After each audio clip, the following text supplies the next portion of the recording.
वंदे मातरम, आप देख रहे हैं सत्ता का टेम्परेचर। आपके साथ मैं हूं सांची त्यागी। उत्तर प्रदेश में विधानसभा चुनाव को लेकर राजनीतिक पार्टियां लगातार दौरे कर रही हैं। जनता को रिझाने के लिए हर तरह से कोशिश जारी है। किसी को चुनाव जीतने के लिए डॉन की जरूरत पड़ रही है तो कोई धर्म के आधार पर लोगों को बांटने की कोशिश करता नजर आ रहा है। वहीं जाति के नाम पर सम्मेलन भी हो रहे हैं। राजनीतिक सरगर्मियां भी लगातार तेज हैं। बीजेपी लगातार विकास कार्यों को गिनवा रही है। उत्तर प्रदेश में चुनावी आगाज हो चुका है।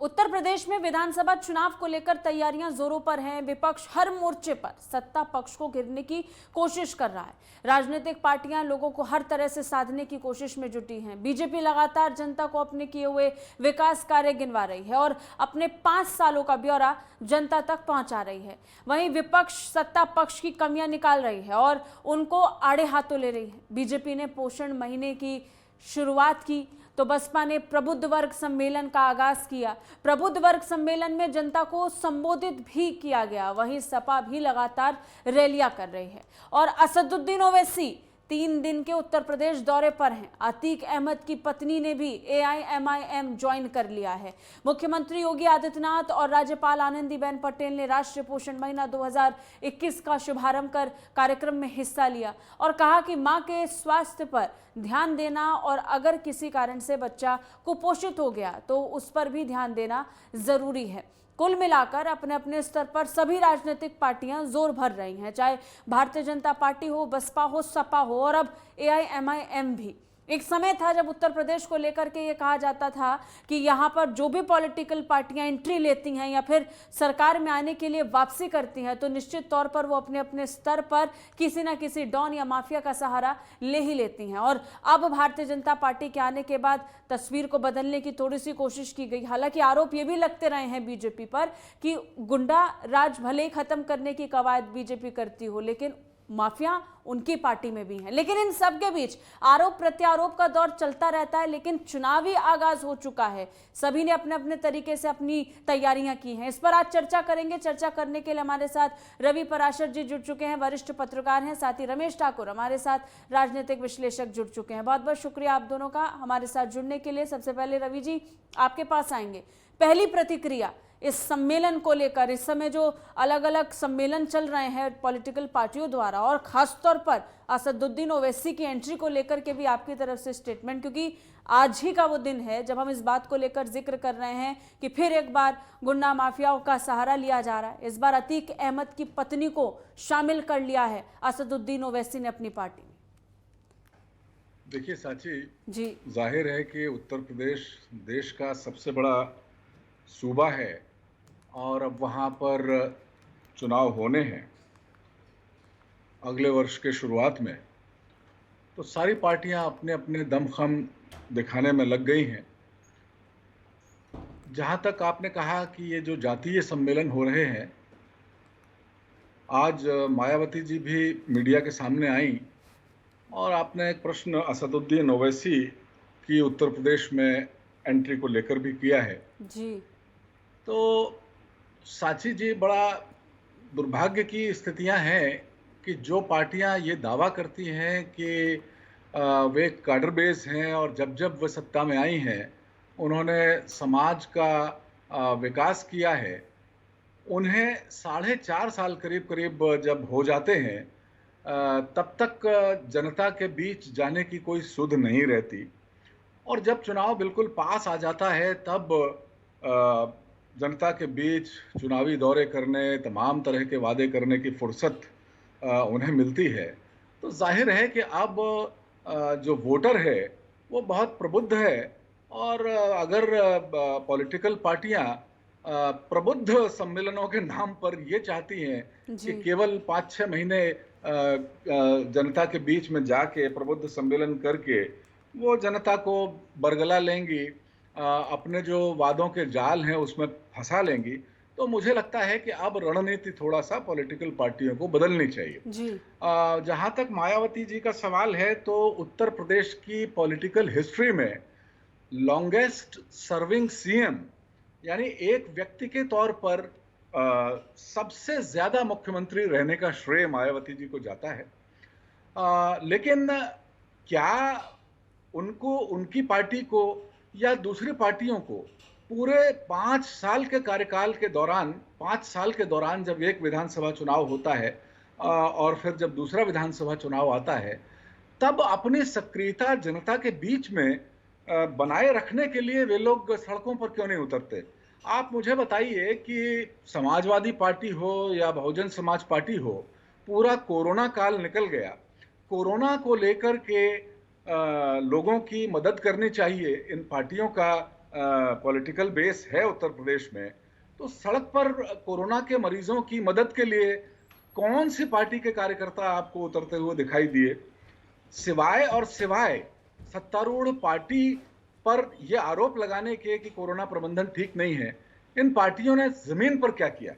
और अचानक जब सुध आती है तो मुझे लगता नहीं है कि ये पार्टियां अपना कोई संदेश, विकास का संदेश जनता के बीच में ढंग से दे पाएंगी। जहां तक असदुद्दीन ओवैसी की उत्तर प्रदेश में पॉलिटिकल दस्तक का सवाल है, तो मुझे लगता है कि बिहार विधानसभा में जिस तरह से पहली बार, ये मेरा अपना मानना है कि सीमांचल में 5 सीटें असदुद्दीन ओवैसी ने जीती थी। आमतौर पर यह माना जाता है कि मुस्लिम वोट, और हम असदुद्दीन ओवैसी का बयान देख भी लें तो वो कह भी रहे हैं इस बार कि 60 साल हमने दूसरों को जिताया, अब खुद जीतेंगे। और ये जो उनकी रणनीति सबसे बड़ी बात यह कि जब आप ओवैसी का भी जिक्र कर रहे हैं तो खुला तौर पर ये साफ कहते हैं कि हम यहाँ पर अपने धर्म को प्राथमिकता देंगे, हम मुसलमानों के लिए आ रहे हैं। सभी पॉलिटिकल पार्टियां जो भी सरकार आई हैं उन्होंने मुसलमानों के बारे में नहीं सोचा है। तो उत्तर प्रदेश में एंट्री करना और फिर खुले तौर पर ये कहना कि हम तो सिर्फ मुसलमानों की पार्टी हैं इसलिए सिर्फ मुसलमानों के लिए काम करेंगे, क्या ये चलेगा? ये ज्यादा दिन तक टिक भी पाएगा उत्तर प्रदेश में?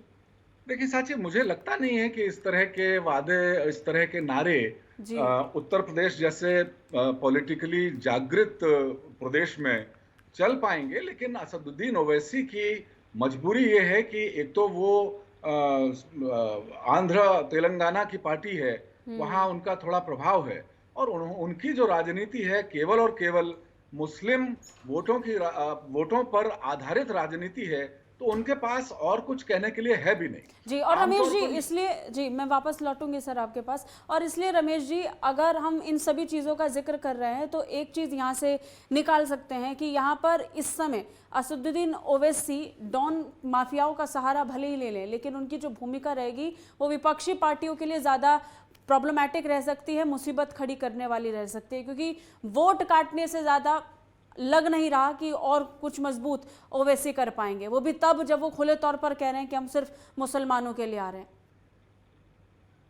नहीं साक्षी, बिल्कुल सही बात है। ये जो चाहे ओवैसी साहब हो गए या दो छोटी मोटी जो पार्टियां हैं, ये सिर्फ इनका मकसद सिर्फ ये है कि किसी भी सूरत में बीजेपी को रोका जाए दोबारा से सरकार बनाने के लिए, और उनका वोट काटने का सिर्फ और सिर्फ मकसद रहेगा।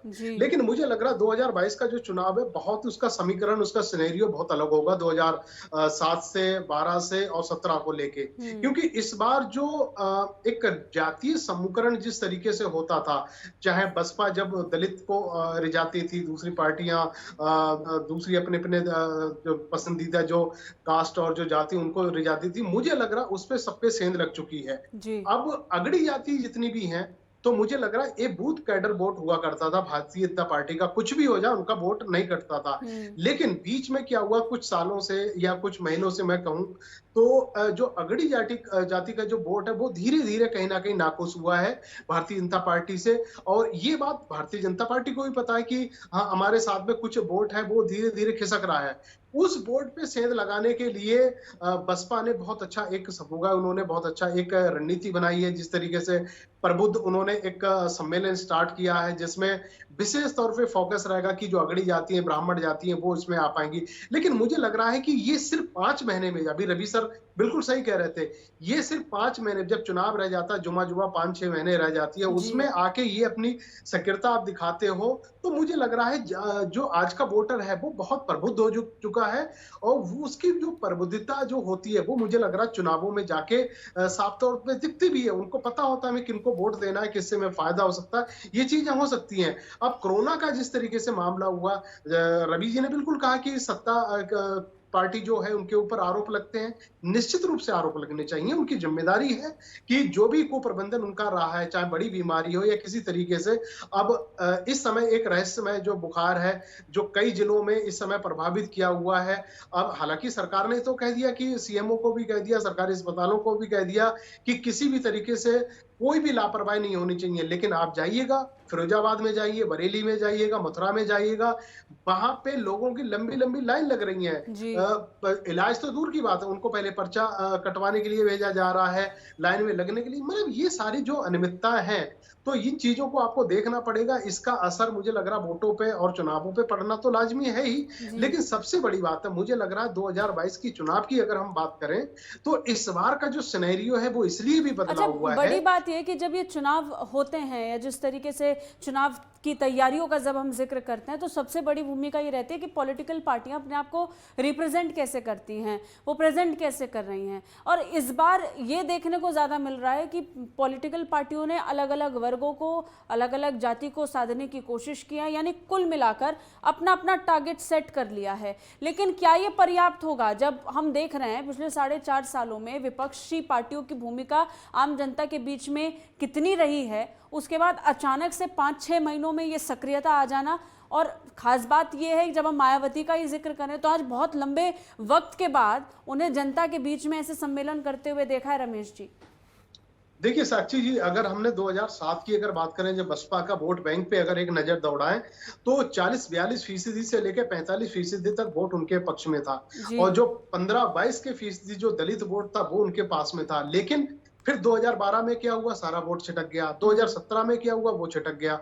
अब देखो, अब अगर कोई पॉलिटिकल पार्टी अगर इस वहम में रही है, गलतफहमी में रहे कि हमारा दलित पे हमारा पूरी तरीके से कब्जा है, तो मुझे लग रहा इस दौर में, मौजूदा दौर में बहुत बेईमानी सी होगी।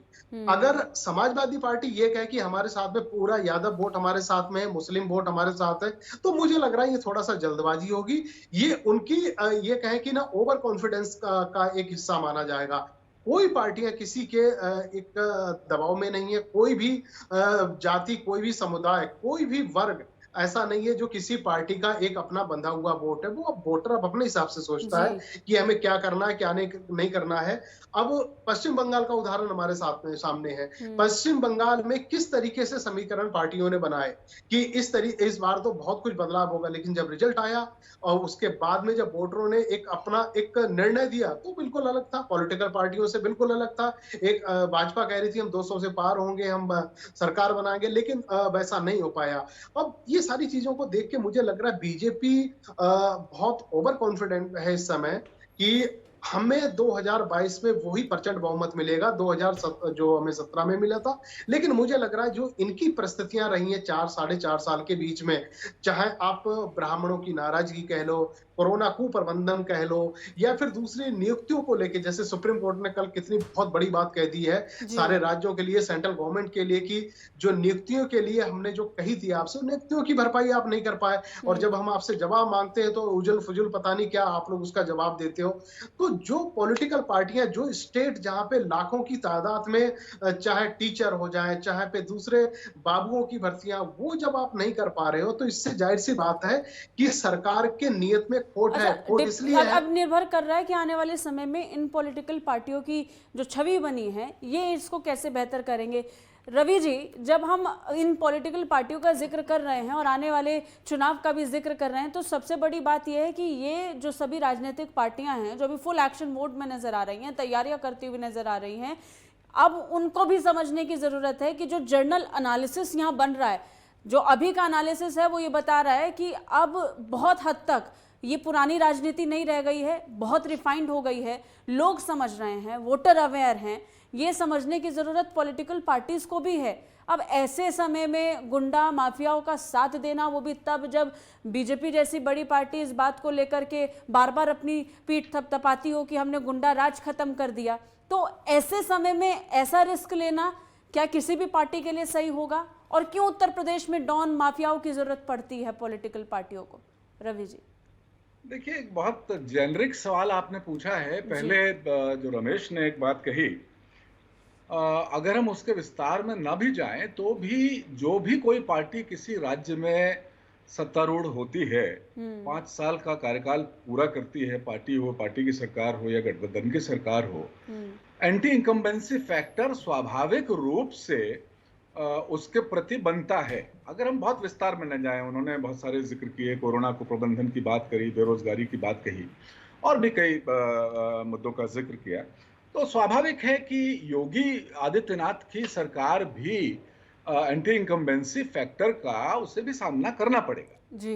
रहा सवाल कि क्या इतना इनकम्बेंसी हो जाएगा कि सरकार के खिलाफ जनमत बहुत प्रचंड हो जाएगा। ये तो खैर देखिए, निश्चित तौर पर इस समय अभी कुछ कहने की स्थितियां नहीं है, लेकिन पॉलिटिकली फिलहाल ये तो कहा ही जा सकता है कि जो भी एनालिसिस समाचार समूहों में या जो एजेंसियां करती हैं, उनके जो एनालिसिस हैं, उसमें कहीं ना कहीं इस समय भारतीय जनता पार्टी उत्तर प्रदेश में आगे दिखाई पड़ रही है। और 2017 के बरक्स अगर हम 2022 के चुनावों का विश्लेषण करें तो उस समय जो विपक्षी पार्टियों के क्या क्या गठबंधन थे, किसने किससे हाथ मिलाए थे, हम जानते हैं, बहुत विस्तार में जाने की आवश्यकता नहीं है। और इस बार वैसा कोई विपक्ष के गठबंधन का चेहरा उस तरह का कोई दिखाई पड़ने की आशंका या संभावना दूर दूर तक नहीं है। लिहाजा, और असदुद्दीन ओवैसी, जैसा आपने पहले प्रश्न में ही एक जिक्र किया था कि असदुद्दीन ओवैसी फैक्टर भी इस बार काम करेगा उत्तर प्रदेश में। 100 सीटों पर वो चुनाव लड़ रहे हैं और अभी हमने देखा रिसेंटली आम आदमी पार्टी ने भी पूरे 403 सीटों पर चुनाव लड़ने का उत्तर प्रदेश में ऐलान किया है। तो कहीं ना कहीं मुझे लगता है कि जो दिल्ली में विपक्षी एकता के नाम पर जो तस्वीरें या जो कहें सियासी ड्रामा होता हुआ हमने संसद के मॉनसून सत्र के दौरान देखा था, उसकी अगर कोई एक्सटेंडेड तस्वीर यूपी से अगर दिखाई पड़ती तो हो सकता है कि कुछ भारतीय जनता पार्टी की जो रणनीति है उसमें कुछ लेकिन ऐसा क्या है, जब आप इस बात का भी जिक्र कर रहे हैं तो ये क्यों फेल्ड नजर आते हैं? बहुत सारे ऐसे फार्मूले हैं जो विपक्षी पार्टियों ने बनाने की कोशिश की, एक साथ आने की कोशिश की, फिर अलग अलग चुनाव लड़ने की भी कोशिश की, लेकिन वो असफल नजर आते हैं। अब फिर एक बार देख रहे हैं कि सभी अपने अपने स्तर पर चुनाव लड़ने की तैयारियों में हैं और वो भी अभी पर्याप्त नहीं लग रहा है, क्योंकि हम कोई जनरल एनालिसिस नहीं कर पा रहे हैं रवि जी विपक्षी पार्टियों को लेकर। नहीं, देखिए, ऐसा नहीं है। जिन लोगों का काम एनालिसिस करना है वो इस काम में बाकायदा लगे हुए हैं, और खासतौर पर सत्तारूढ़ पार्टी तो किसी भी राज्य में जो होती है वो अपनी तरफ से एनालिसिस 5 महीने पहले नहीं, बहुत पहले शुरू करती है। और इस लिहाज से भारतीय जनता पार्टी तो बहुत ज्यादा चर्चा में भी रहती है। उनका तो बूथ मैनेजमेंट, पन्ना प्रमुख, बहुत सारी चीजें बहुत समय से चर्चा में है। तो ऐसा नहीं है कि भारतीय जनता पार्टी ने अपने विधानसभा चुनाव की तैयारी अभी कोई शुरू की हो, या और दूसरी पार्टियों ने अभी 5 महीने पहले ही या 6 महीने पहले ही सक्रियता बढ़ाई हो। हाँ, ये जरूर है कि जमीन पर सक्रियता अभी हमें भले नजर आ रही हो, लेकिन देखिए, बहुत सारी चीजें हैं। आधे घंटे की बातचीत में मुझे लगता है कि हम बहुत गहराई में जाकर कोई विश्लेषण नहीं कर पाएंगे। लेकिन बहुत सारी चीजें ऐसी हैं, जैसा कि मैंने शुरू में कहा और रमेश ने उसको सेकंड भी किया, कि अब असल में पार्टियों की पॉलिटिकल रणनीति केवल और केवल पार्टी नेतृत्व और पार्टी के जो कुछ नेता हैं उन तक सिमटी हुई रहती है। बहुत सारे लोग बहुत सारी एजेंसियां हायर करते हैं, जैसे कि ये जो डिजिटल मीडिया है उसको मैनेज करने के लिए। आप बता रहे हैं कि किस तरीके से अपनी अंतिम वाक्य पूरा कर दूं। लेकिन हम आजकल वोटर भी अपनी रणनीति बनाता है, और जैसा हमने कहा और रमेश जी ने भी कहा कि वोटर भी बहुत प्रबुद्ध है। तो वोटर की क्या रणनीति होगी, ये भी एक देखने वाली बात है, क्योंकि आजादी के 7 दशक बाद जिस तरह से अब बहुत सारे एनजीओज हैं, चुनाव आयोग है और खुद बहुत सारी पॉलिटिकल पार्टियां हैं, अब हम देख रहे हैं कि पहले जो 50% से कम मतदान होता था, धीरे धीरे वो जागरूकता भी बढ़ रहा मतदान के प्रति है जी। बढ़ रही है। तो पब्लिक की जो जागरूकता है उस पर भी बहुत कुछ निर्भर करता है। कुल दूसरी चीज मिलाकर तो जिसका स्वाभाविक हम जिक्र कर रहे हैं कि अब ऑडियंस अवेयर हो रही है और वोटर अवेयर हो रहा है, माफ कीजिएगा रमेश जी।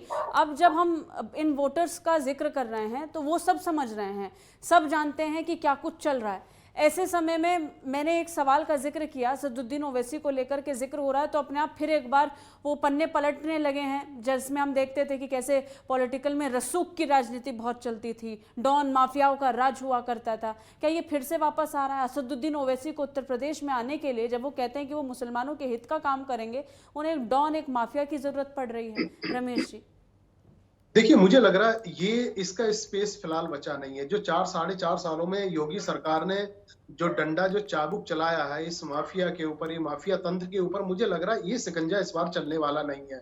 लेकिन बहरहाल आप सरकार की जब तक बात करो, मौजूदा सरकार में कुछ चीजों में तो बहुत अच्छा काम हुआ। आप ही ने कहा कि ये माफिया राज वगैरह क्या दोबारा से चलेगा? बिल्कुल नहीं चलेगा, इसकी संभावना 2% भी नहीं है। अब सबसे बड़ी बात है, मुझे लग रहा है जो पॉलिटिकल पार्टियां ये जब 5-6 महीने रह जाती हैं, उस समय ये प्रबुद्ध सम्मेलन, दुनिया भर के फलाना फलाना पता नहीं क्या ये शुरू कर देती है। तो मुझे लग रहा है अगर सही से मुद्दों को अगर एडमिट करें पॉलिटिकल जो विपक्ष की जो पार्टियां हैं इस समय उत्तर प्रदेश में, तो मुझे लग रहा है मुद्दे उनके पास बहुत कम नहीं है, बहुत सारे मुद्दे हैं।